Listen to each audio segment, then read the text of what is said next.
Dari asal katanya saja, nabi itu pembawa berita, ya, pembawa berita. Dari naba itu artinya berita. Nah, orang yang membawa berita itu namanya nabi. Kalau rasul itu dari kata arsala yursilu. Arsala itu mengutus. Jadi Allah mengutus. Yang diutus namanya rasul. Nah, yang menjadi objek atau ajaran yang dibawa oleh rasul itu namanya risalah. Ya. Nah, maka yang saya katakan tadi bahwa perbedaan yang paling mudah atau perbedaan yang sama-sama disepakati oleh seluruh ulama dalam perbedaan antara istilah nabi dan rasul adalah bahwa kalau nabi itu dia tidak membawa syariat baru, ya, dia tidak membawa risalah baru. Jadi yang mereka bawa adalah atau yang mereka jelaskan adalah risalah-risalah yang pernah dibawa oleh para nabi dan rasul sebelumnya, ya. Sementara kalau rasul itu mereka membawa risalah-risalah baru, ya.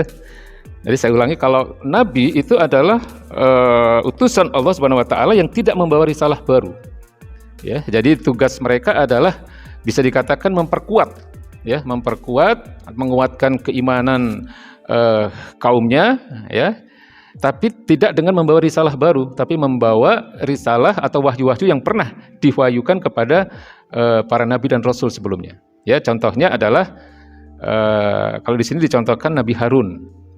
Ya, Nabi Harun itu saudara kandung dari Nabi Musa. Beliau tidak mendapatkan risalah baru, ya, beliau tidak mendapatkan syariat baru dari Allah Subhanahu Wa Taala, tapi yang beliau lakukan, yang ditugaskan oleh Allah adalah bahwa beliau Nabi Harun mendapatkan tugas untuk menguatkan, ya, kaumnya dengan apa yang telah dibawa oleh Nabi Musa alaihissalam, ya. Atau contoh lain Nabi Yusuf. Nabi Yusuf itu juga beliau bukan rasul, ya, tapi beliau terkategori sebagai nabi karena beliau tidak membawa risalah baru. Yang beliau laksanakan, ya, dalam rangka menjalankan tugas Allah Subhanahu Wa Taala adalah beliau membawa atau menguatkan apa-apa yang pernah diajarkan oleh ayah beliau, ya, Nabi Yakub alaihissalam, ya. Sementara kalau rasul, ya, rasul itu membawa risalah baru, ya, dan disampaikan kepada kaumnya, ya. Sebagaimana di sini dicontohkan seperti Nabi Musa alaihissalam, kemudian Nabi Isa alaihissalam, ya. Mereka semua adalah nabi, tapi mereka karena mereka membawa risalah baru, kemudian mereka sampaikan itu kepada kaumnya, maka selain disebut sebagai nabi, mereka juga disebut adalah para rasul. Nah, di sini yang harus menjadi satu pemahaman bagi kita adalah keistimewaan baginda Nabi besar Muhammad sallallahu alaihi wasallam. Ya, jelas bahwa beliau adalah selain sebagai nabi, beliau adalah juga sebagai seorang rasul. Tapi yang membedakan, ini yang penting untuk dipahami, Pak. Yang membedakan antara baginda Nabi besar Muhammad sallallahu alaihi wasallam dengan para nabi dan rasul sebelumnya adalah bahwa kalau para nabi dan rasul sebelumnya diutus oleh Allah Subhanahu Wa Taala terbatas hanya pada kaumnya, hanya kepada bangsanya, ya, dan hanya pada saat-saat masa kenabian mereka, ya.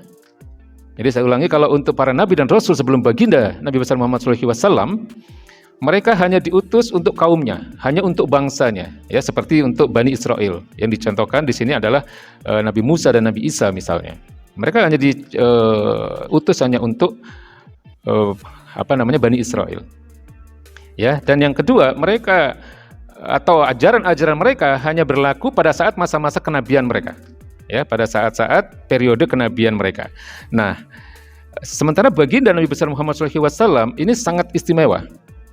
Ya, karena beliau adalah yang dikatakan oleh Allah Subhanahu wa taala sebagai nabi akhir zaman, ya, sehingga kenabian dan kerasulannya itu berlaku sampai akhir zaman dan diperuntukkan bagi seluruh umat manusia.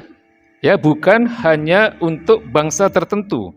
Ya, bukan hanya untuk suatu kaum tertentu. Ya, sekali lagi ini yang perlu kita pahami, Bapak yang dimuliakan Allah Subhanahu wa taala, bahwa keimanan kita terhadap baginda Nabi besar Muhammad SAW tentu berbeda dengan keimanan kita terhadap para nabi dan rasul sebelum beliau. Keimanan kita kepada baginda Nabi besar Muhammad SAW adalah mengandung konsekuensi keimanan kita juga terhadap apa yang beliau bawa, kepada risalah-risalah yang beliau bawa, kepada syariat yang beliau bawa, ya, karena ini sudah menjadi satu konsekuensi dari syahadat kita, ya. Allah Subhanahu wa taala berfirman, "Wa ma atakumur rasulu fakhuduhu wa ma nahakum anhu fantahu." Apapun yang diberikan oleh nabi atau oleh rasul kepadamu, ambillah, ya. Kemudian apapun yang dilarang oleh beliau, tinggalkanlah. Jadi ini dalil yang menyatakan bahwa keimanan kita kepada apa yang dibawa oleh baginda Nabi besar Muhammad SAW itu sifatnya mutlak, ya, harus kita imani, dan konsekuensi dari keimanan ini tentunya adalah menjalankan, ya, beritiba kepada apa yang beliau contohkan atau kepada apa yang beliau sunnahkan. Jadi ini yang harus menjadi satu keyakinan kita. Nah, sebagaimana yang saya katakan tadi bahwa banyak manusia hari ini yang tidak memahami hal ini, Bapak-bapak yang dimuliakan Allah Subhanahu wa taala, ya. Termasuk di antaranya mereka-mereka yang mengaku muslim. Ya, mereka-mereka yang mengaku muslim itu mereka mengaku beriman kepada Quran, mereka mengaku beriman kepada baginda Nabi besar Muhammad SAW, ya, tetapi mereka tidak paham makna dari keimanan itu sendiri. Sekarang ini kan yang lagi rame, ya, mungkin Bapak juga sudah tahu, yang lagi rame ini kan ada orang Islam yang membela penghina Islam. Ini yang lagi rame, ya. Ya, jadi ada orang kafir, ya, jadi agamanya bukan Islam, tapi menyatakan satu kalimat yang kita bisa anggap itu satu penghinaan terhadap Islam. Ya, dia katakan Allahmu itu kok lemah sekali, ya, sehingga perlu dibela. Beda dengan Allahku, gitu. Ya, Allahku tidak perlu pembelaan. Ya, kurang lebih begitu yang dia sampaikan, ya, di dalam sosial medianya, Twitternya. Jadi ini jelas merupakan kalimat yang mengandung penghinaan terhadap Islam, ya. Nah, sekarang orangnya ketakutan. Dia mengaku mu'alaf. Saya sudah mu'alaf, gitu, tahun 2017. Ya. Tapi kalau kita lihat apa yang dia sampaikan di banyak kesempatan, itu tidak menggambarkan sama sekali dia seorang Muslim. Ya, ketakutan karena hampir seluruh umat Islam, hampir seluruh ulama, ya, termasuk MUI sudah mengatakan dan menganggap bahwa ini sudah memenuhi unsur-unsur penistaan, unsur-unsur penghinaan terhadap Islam.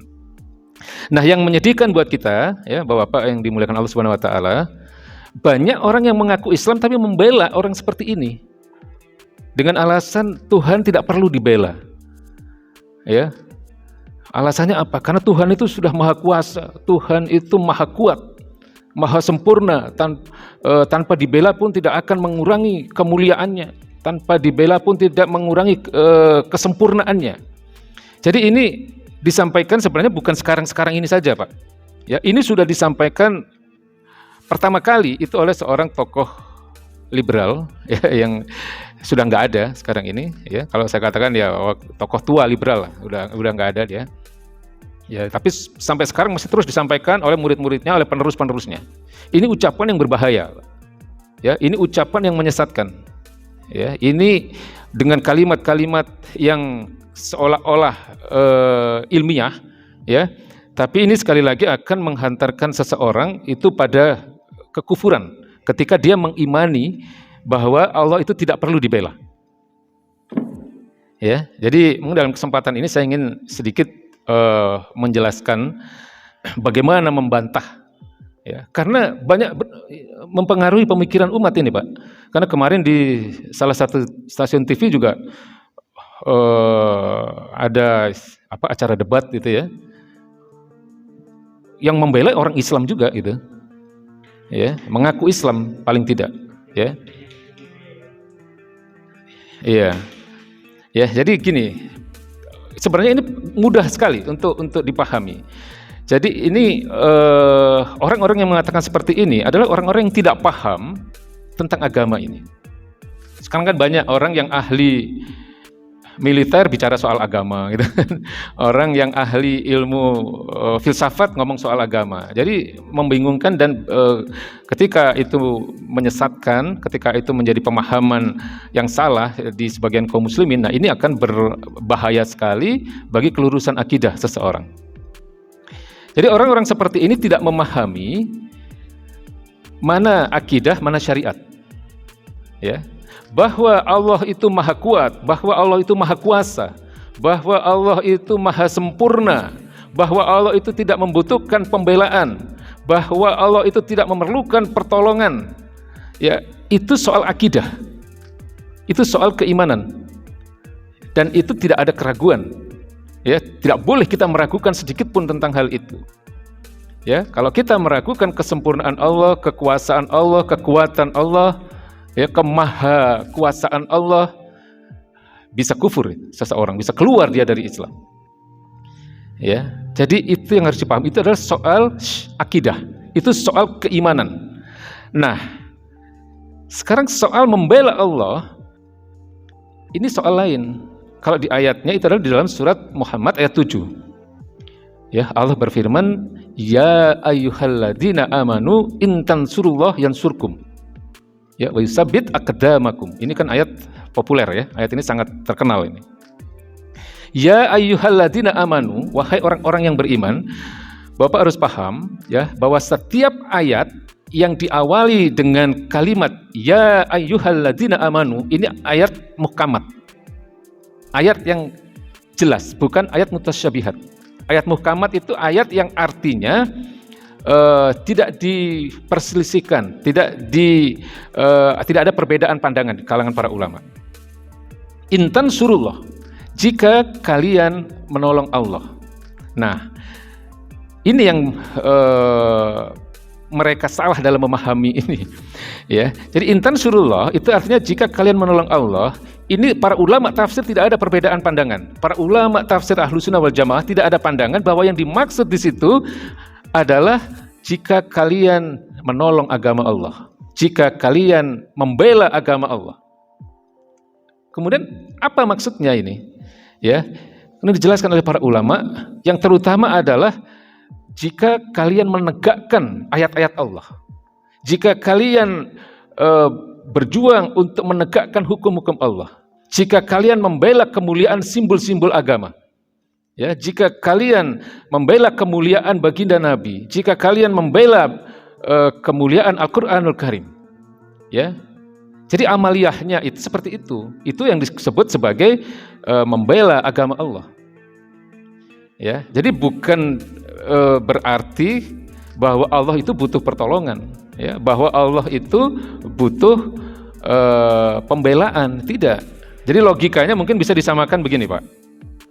Ketika Allah memerintahkan untuk berjihad, ya, ayatnya kan ya ayyuhalladzina amanu kutiba alaikumul qital, ya, wa huwa kurhul lakum. Jadi jihad itu wajib hukumnya ketika ada dalam kondisi tertentu, ya, saat-saat tertentu, pada wilayah-wilayah tertentu, bisa jadi jihad itu merupakan kewajiban bagi setiap kaum muslimin, ya. Tapi Allah tahu kadang-kadang orang nggak suka, maka ditambahi ada ayat wa huwa kurhul lakum, meskipun itu kalian tidak suka gitu ya. Nah, ketika Allah memerintahkan berjihad kepada manusia atau kepada orang-orang beriman, apakah ini kemudian berarti bahwa Allah tidak mampu menghancurkan musuh-musuh Islam? Kan logikanya sama ini. Kan tidak seperti itu. Ya, mudah sekali bagi Allah untuk menghancurkan musuh-musuh Islam. Tapi mengapa Allah kemudian memerintahkan jihad? Ya, atau saya kasih contoh lain. Ketika Allah Subhanahu wa taala memerintahkan kita untuk berzakat, ya, ketika Allah perintahkan kita untuk bersedekah, apakah itu berarti bahwa Allah tidak mampu memberikan rezeki kepada orang-orang yang miskin? Ya, kepada orang-orang duafa, kepada orang-orang yang lemah? Kan tidak seperti itu maknanya. Ya, jadi tujuan Allah melakukan atau memberikan perintah-perintah seperti ini itu untuk menguji manusia. Ini untuk menguji mana orang-orang yang taat kepada Allah Subhanahu wa taala dan mana orang-orang yang ingkar kepada perintah-perintah Allah Subhanahu wa taala. Ya. Jadi kesimpulannya, membela agama Allah itu adalah persoalan syariat. Ya, itu kewajiban. Ya, dalam amaliyah tadi seperti yang saya katakan, ya, thalabul ilmi seperti ini, kemudian berdakwah, kemudian memperjuangkan tegaknya hukum-hukum Allah, ya, ayat-ayat Allah Subhanahu wa taala, termasuk membela simbol-simbol agama, ya, seperti kalimat tauhid misalnya. Jadi kalau ada bendera tauhid dibakar, kita harus ada perasaan marah, Pak, ya, nggak boleh diam atau bahkan membela orang yang membakar gitu. Jadi itu bagian dari wujud pembelaan kita terhadap agama Allah ini, ya, membela kemuliaan Nabi, membela kemuliaan Al-Qur'anul Karim, ya. Jadi kesimpulan yang ingin saya katakan adalah bahwa mengimani kekuasaan Allah, mengimani kesempurnaan dan kemahakuatan Allah Subhanahu wa taala itu adalah persoalan akidah atau persoalan keimanan yang tidak boleh ada keraguan sedikit pun di dalam diri kita. Nah, tetapi membela agama Allah itu adalah persoalan syariat. Itu persoalan kewajiban. Jadi sebenarnya itu saja yang bisa kita sampaikan ketika ada orang yang mengatakan Allah itu kan sudah maha kuat sehingga tidak perlu dibela gitu kan. Itu di TV kemarin itu sampai berdebat sampai lama, sampai ini sebenarnya persoalannya itu mudah sekali. Ya, cuman kalau orang nggak mau ngerti ya sudah, gitu. Ya nggak usah diterusin gitu. Memang dia menutup hatinya, ya, dari kebenaran. Ya, jadi seperti itu.